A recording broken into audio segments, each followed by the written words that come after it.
उदयपुर गांव में दो दोस्त बिरजू और चंद्रेश रहते हैं। दोनों एक फैक्ट्री में काम करते हैं। महीना पूरा होने पर दोनों को तनख्वाह मिल जाती है, जिसके अगले दिन जब बिरजू चंद्रेश को फैक्ट्री के लिए बुलाने उसके घर जाता है। भाई चंद्रेश, कहाँ हो? जल्दी चलो भाई, फैक्ट्री के लिए देर हो रही है। भाई बिरजू, अब आज से मैं फैक्ट्री नहीं जाऊंगा। फैक्ट्री नहीं जाओगे? लेकिन क्यों चंद्रेश, और करोगे क्या? खर्च कैसे चलाओगे?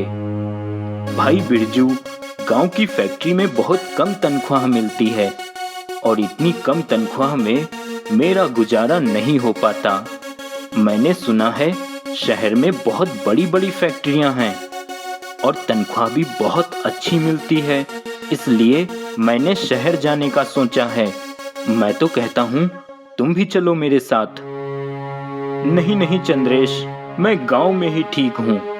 फैक्ट्री में जितनी तनख्वाह मिलती है उसमें मेरा गुजारा हो जाता है। मैं अपने परिवार को छोड़कर शहर नहीं जाना चाहता। तुम शहर जाना चाहते हो तो जाओ। अच्छा ठीक है चंद्रेश, मैं चलता हूँ, फैक्ट्री के लिए देर हो रही है। चंद्रेश शहर के लिए निकलता है और एक जंगल के रास्ते से होकर जाता है। चंद्रेश चलते चलते काफी थक जाता है, इसलिए वह एक पेड़ के नीचे कुछ देर के लिए आराम करने बैठ जाता है। तभी चंद्रेश देखता है वहीं पास में एक साधु भी पेड़ के नीचे बैठा ध्यान कर रहा होता है। चंद्रेश साधु के पास जाता है और कुछ देर यूं ही खड़ा होकर उन्हें देखता रहता है। तभी साधु की आंख खुलती है और अपने सामने एक व्यक्ति को खड़ा देख साधु कहता है, तुम कौन हो बेटा, और इस जंगल में क्या कर रहे हो? साधु महाराज, मैं यहीं पड़ोस के गांव का एक निवासी हूँ। मेरा नाम चंद्रेश है। मैं शहर काम की तलाश में जा रहा हूँ। चलते चलते थक गया तो यहीं आराम करने बैठ गया। तभी मैंने आपको यहाँ बैठे देखा। साधु महाराज, आप यहाँ इस घने जंगल में क्या कर रहे हैं? बेटा, मैं यहाँ इस पेड़ के नीचे पिछले 7 सालों से बैठा ध्यान मग्न हूँ और अब मेरी साधना पूरी हो चुकी है।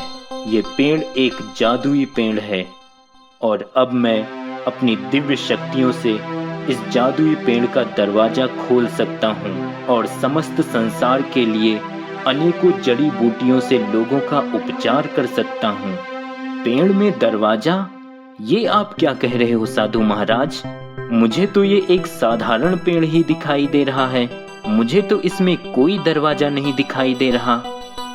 बेटा, इस पेड़ का दरवाजा किसी साधारण व्यक्ति को नहीं दिखाई देगा, लेकिन इस पेड़ में वाकई में एक दरवाजा है जिससे इस पेड़ के अंदर जाया जा सकता है। साधु महाराज, तो क्या इस पेड़ के अंदर सिर्फ जड़ी बूटियां ही हैं? नहीं बेटा, इस पेड़ के अंदर और भी बहुत कुछ है, जैसे सोना, चांदी, हीरा, मोती, जवाहरात, सब कुछ है। क्या? सोना, चांदी, हीरा, मोती, जवाहरात? अगर इस पेड़ के अंदर इतना सब कुछ है और मैं इस पेड़ के अंदर चला जाऊं तो मैं तो माला माल हो जाऊंगा।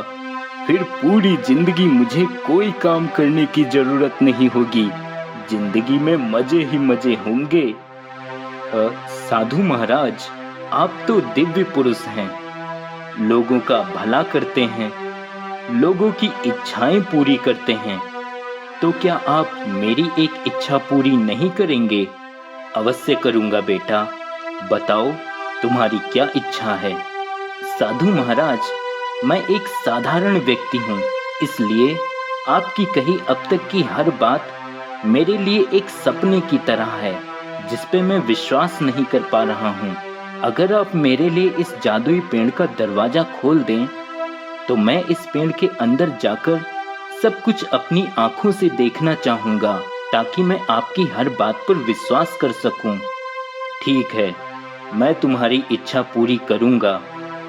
लेकिन बेटा, मेरी एक बात याद रखना, पेड़ के अंदर जाकर इतना सारा खजाना देखकर किसी भी लालच में आकर उस खजाने को बिल्कुल भी मत छूना, क्योंकि खजाने को छूते ही तुम एक पत्थर की मूर्ति बन जाओगे।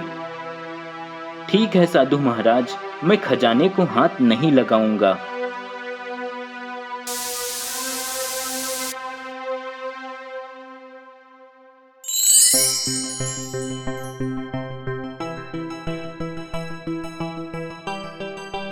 अरे बाप रे, यहाँ तो सच में खजाना है। मेरा तो दिमाग घूम रहा है इतना सारा खजाना देखकर। क्या करूं? इतना सारा खजाना देखकर मुझसे रहा नहीं जा रहा। इतने में से अगर मैं थोड़ा सा ले भी लूंगा तो ये खजाना कम थोड़ी ना हो जाएगा। लालच में आकर चंद्रेश साधु की कही बात भूल जाता है और खजाने को हाथ लगा देता है। चंद्रेश तुरंत वहीं पर एक पत्थर की मूर्ति बन जाता है। नहीं, अरे ये मैंने क्या कर दिया? खजाने की चमक देखकर मैं साधु की कही बात कैसे भूल गया? लालच में मैं खजाने को हाथ लगा बैठा। हे भगवान, अब मैं क्या करूं? मैं तो पत्थर बन गया।